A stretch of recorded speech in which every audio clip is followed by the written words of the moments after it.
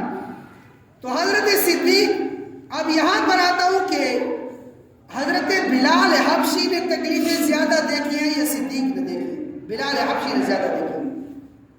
بلال حبشی نے تکلیفیں زیادہ، صہیب رومی نے تکلیفیں زیادہ دیکھی، پر مقام صدیق کا کیوں زیادہ؟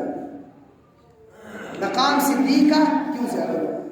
ایک تو ہے علمی جواب. علمی جواب یہ ہے کہ جس کو نبی نے اپنی زندگی میں مصلح امامت پڑھ کر کیا کیا تو یہ اس کے اولیت کی دلیل ہے، یہ اس کے خلیفہ کی دلیل ہے، یہ اس کی افضلیت کی دلیل ہے.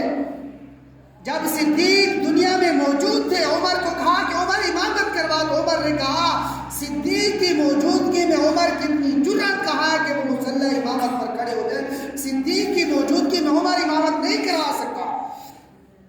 تو صدیق، ایک علمی جواب یہ ہے کہ صدیق کو جو مقام میرے نبی نے دیا وہ میری اور آپ کا مقدار ہے. اور دوسرا، صدیق رضی اللہ عنہ کے گھر سے پوچھا گیا کہ صدیق کون سی ایسے عبادت کرتی ہیں، کون سا ایسا مجاہدہ اور ریاضت کرتی ہیں کہ یہ ہم سے سب سے آگے.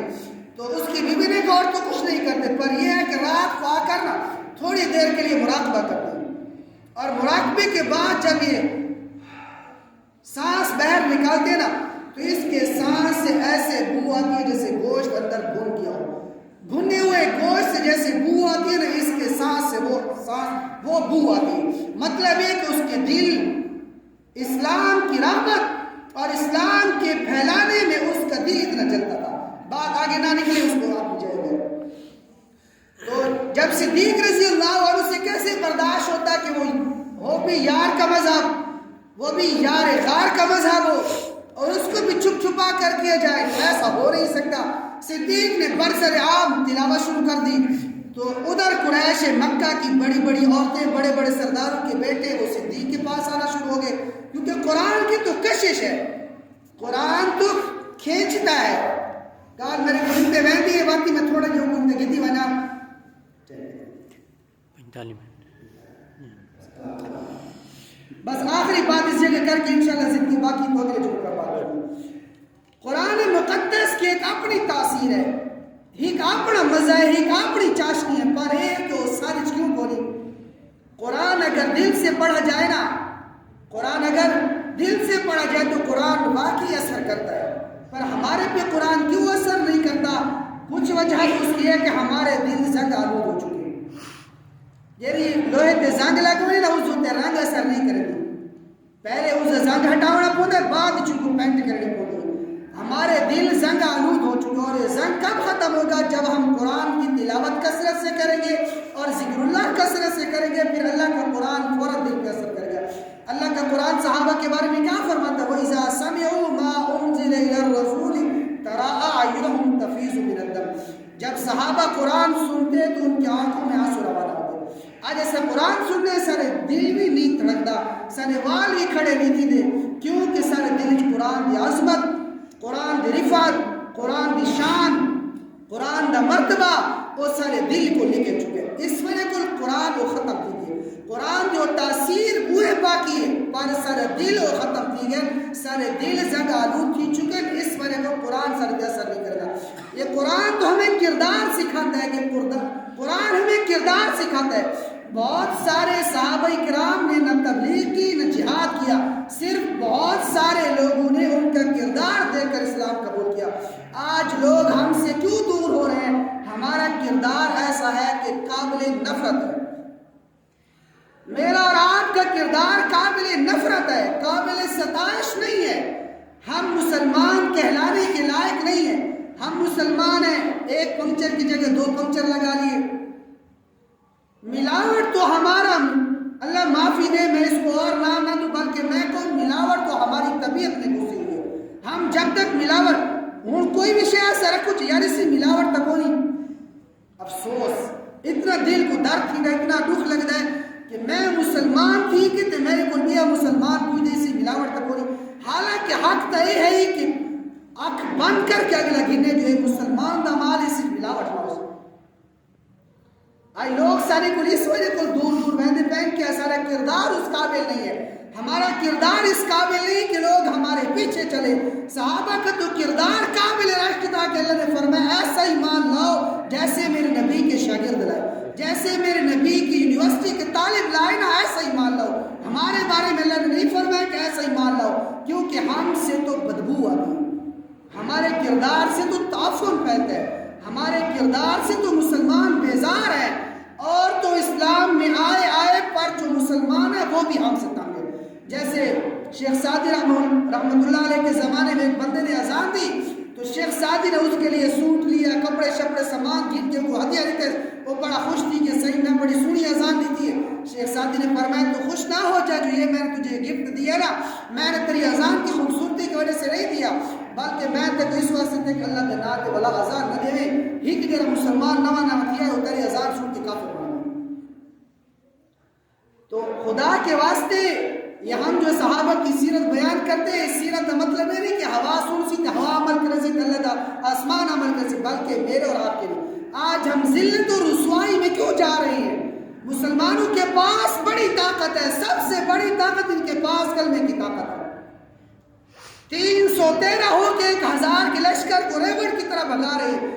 آج مسلمان تقریباً 1.5 کروڑ کو زیادہ دنیا مسلمان ہے, پر ہر جھاتے مسلمان پیس دبی ہے. ہر جگہ پر میری بہن کی عزت کو لوٹا جا رہا ہے, ہر جگہ پر میری ماں کی عصمت دری کی جا رہی ہے, ہر جگہ میرے سامنے میری بہن کا دوپٹہ اتارا جاتا ہے. کیوں؟